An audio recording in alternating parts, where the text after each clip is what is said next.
Oui, en quelques mots, je dirais que je suis artiste plasticien, c'est la qualification qu'on utilise habituellement. Et je fais beaucoup d'installations ou d'objets détournés qui mettent qui font se confronter technologie et émotion, si je puis dire, chiffres et sentiments. Je suis pas du tout prêt à parler, mais bon voilà, tu vois, un truc comme ça. Donc je fais ça. Et ça fait longtemps que tu fais ça? Ça fait 25... non, ça fait depuis tout le temps que je fais ça d'une certaine manière. Mais depuis que je suis gamin, je bricole des trucs, donc voilà, ça fait très longtemps que je fais ça, qu'à la fois je touche des ordinateurs et que je suis un peu immergé dans le monde du sensible, disons. Mais après, on peut considérer qu'officiellement, je fais ça depuis 25 ans environ, puisque c'est depuis 25 ans que j'ai une galerie et que j'expose mon travail, quoi. Voilà. Et du coup, ce projet qu'on a pu amener au Mont Blanc? Ce projet, c'est un vieux projet, hein, c'est un projet d'enfant. Moi, comme je le disais, je fais intervenir beaucoup la technologie et ce qui est le monde du sensible, qui sont assez opposés l'un l'autre. Et gamin, j'avais toujours été impressionné par le mont Canigou qui était en face de notre maison dans les Pyrénées. Et quand je le voyais, j'avais à la fois une crainte dingue et une fascination totale. Et ce paradoxe a généré cette envie de poser en haut de cette montagne une sorte de lumière que je puisse allumer et éteindre depuis ma chambre, de laquelle je voyais le sommet.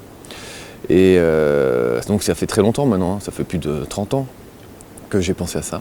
Et aujourd'hui, l'idée c'était de réaliser ça. Donc ça s'est construit avec mon bagage, disons, d'artiste, où j'ai fabriqué ce dispositif-là à la base d'une balise solaire de jardin, celle qu'on trouve dans les jardins, et qui s'allume le soir après s'être chargé de lumière via le panneau solaire. Ce gadget comme ça, là, qui traîne dans les pavillons, qui à mon sens n'a aucun sens, et qui est plutôt polluant qu'autre chose, j'ai eu envie de le détourner et de l'utiliser pour le placer en haut d'une montagne et le piloter à distance par un petit microcontrôleur et par onde radio pour pouvoir l'allumer et l'éteindre. Voilà.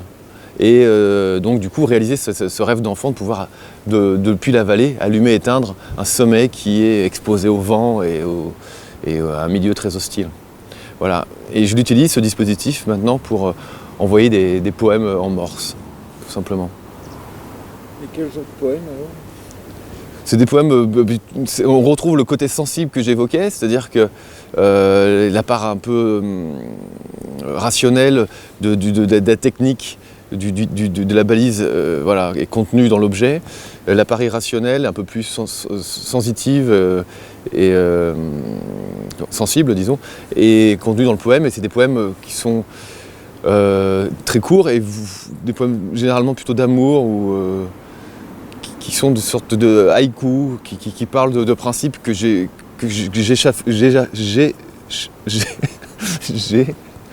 je lâcherai pas ce mot, échafaudé, que j'échafaude pendant l'ascension. Voilà.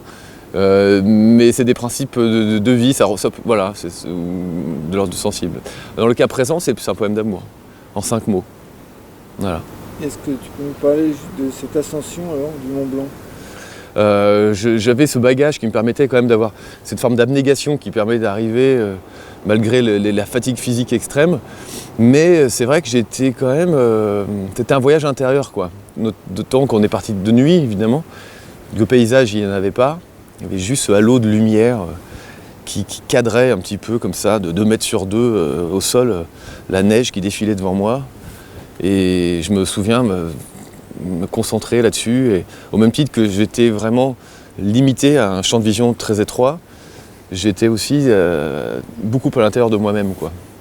Je sais pas si tu vois ce que je veux dire, mais c'est un voyage intérieur en somme, ce Mont Blanc-là. C'est rien de plus ni moins que ce que j'espérais et attendais. Voilà. Et on est passé par l'Italie. Ah oui, c'est vrai, c'est ça que tu voulais que je dise en fait. Pardon. On est passé par l'Italie, en effet.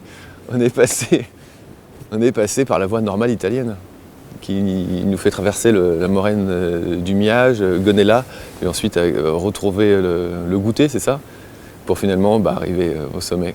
Mais c'est assez long, hein. J'avoue que j'ai trouvé ça très long, mais je pense que dès que tu arrives à quelque part en souffrant, ce quelque part n'en est que plus beau, quoi. Donc là, c'était assez génial. D'ailleurs, j'avais envie de chialer en arrivant. Ce qui fait que le projet, à mon sens, est intéressant, c'est sa fragilité. C'est vrai qu'on se trouve avec une balise coûte 20 balles, qui est faite pour être dans un jardin, je le disais, qui là, d'un coup, se retrouve perché à presque 5000 mètres, exposé au vent, à des températures négatives, qui plus est ensuite doit être en capacité de recevoir un signal émis à plus de 9 km, 8 km depuis Courmayeur. Il y a des chances, de nombreuses chances que sur le chemin, des choses ne fonctionnent pas. Et voilà, ça a fonctionné. Donc c'est comme si la montagne validait le projet un petit peu pour moi. C'est-à-dire qu'elle était d'accord pour que ça marche d'une certaine manière.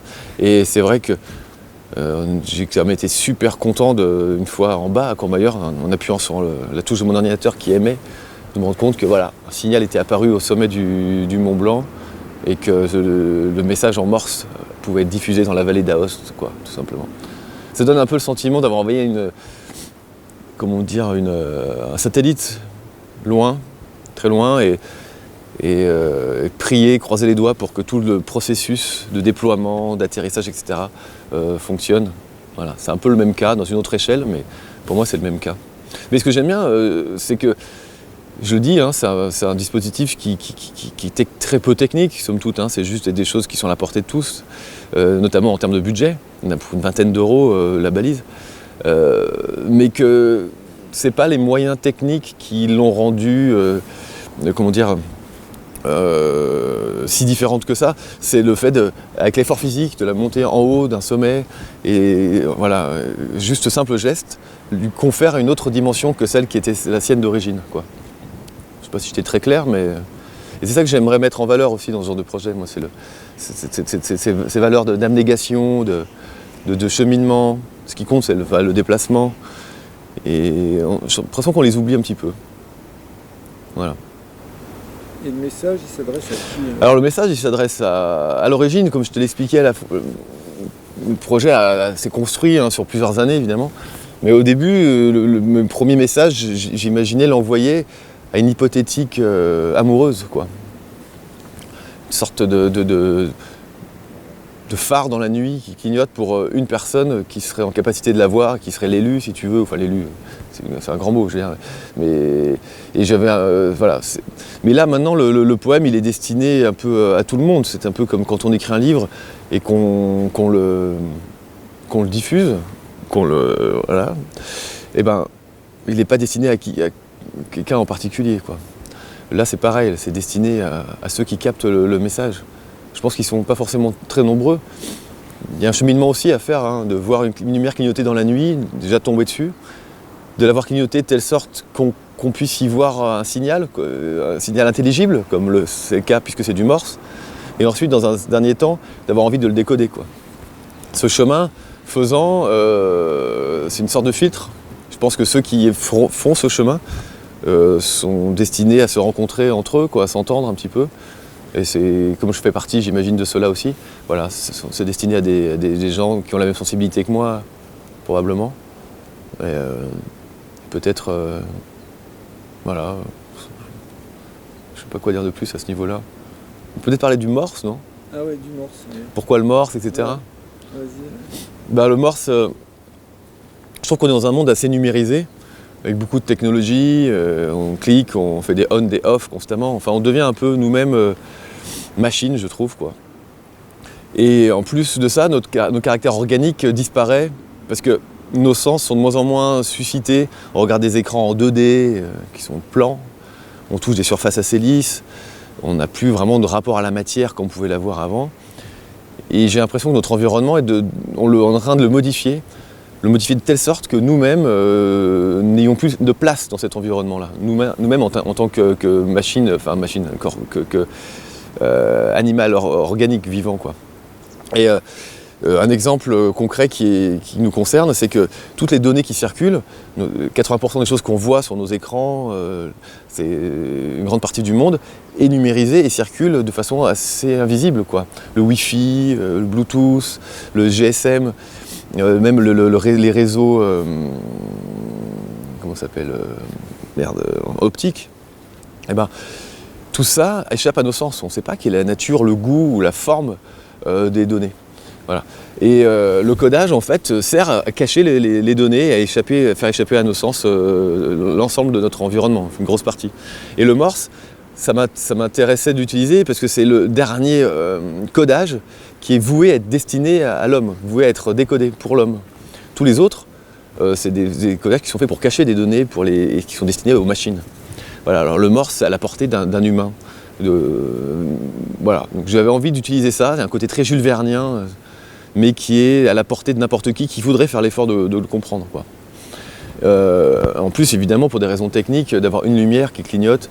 Voilà, si on veut envoyer un message, il y a d'autres méthodes, mais le Morse me paraissait la façon un peu désuète, un peu low-tech, mais celle qui était proche de l'humain, tout simplement, à la portée de l'humain, sans moyens très complexes. Voilà. Et je voulais marquer ce point caractéristique de notre période, c'est-à-dire que là, on dessine un monde dans lequel on n'a pas vraiment une place en tant qu'humain, comme on pouvait l'entendre, de chair faite, tu vois. Tout simplement. Et j'ai envie, moi, de replacer un peu l'humain dans le centre du monde, de son monde. Voilà. Sinon, ta R12 Bah, la R12, à l'image de ce que je te disais, c'est vrai que finalement, dans la R12, il n'y a pas d'électronique. C'est quelque chose, c'est une voiture qui est compréhensible, quoi. Tu ouvres le capot et tu peux avoir l'espoir de pouvoir faire quelque chose si tu es en panne. Et avoir en plus la satisfaction d'avoir fait quelque chose. Parce que je pense que c'est ça qui construit l'humain, c'est d'avoir eu à un moment donné, quelle que soit la nature de cette interaction-là, une interaction avec le monde. Faire un enfant, c'est une interaction avec le monde, par exemple, mais toucher quelqu'un, mais réparer une bagnole aussi, quoi. Et de plus en plus, toutes ces choses-là nous sont subtilisées, quoi. Et on est juste bon à rien.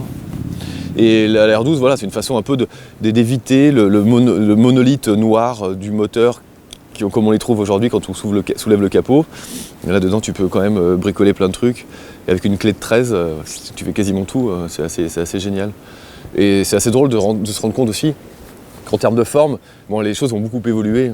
Et que là, la forme de la R12 n'est clairement pas pensée au travers d'un profil aérodynamique, par exemple. En termes de CX, pénétration dans l'air, on n'est pas du tout au top, ni en termes de sécurité. Ce qui est le cas maintenant des voitures qui sont régies par des chiffres, hein, donc CX, etc., sécurité, mais qui se ressemblent toutes, sont toutes pareilles. Je trouve que c'est pauvre en termes de forme. Là, il y a une certaine générosité, je pense, parce qu'elle n'est pas optimale. Et voilà, l'optimisation, c'est un peu ce qui caractérise notre période, je trouve. Optimisation, chiffres, etc. Et je pense qu'il faut une place pour les erreurs, une place pour les choses qui ne sont pas parfaites.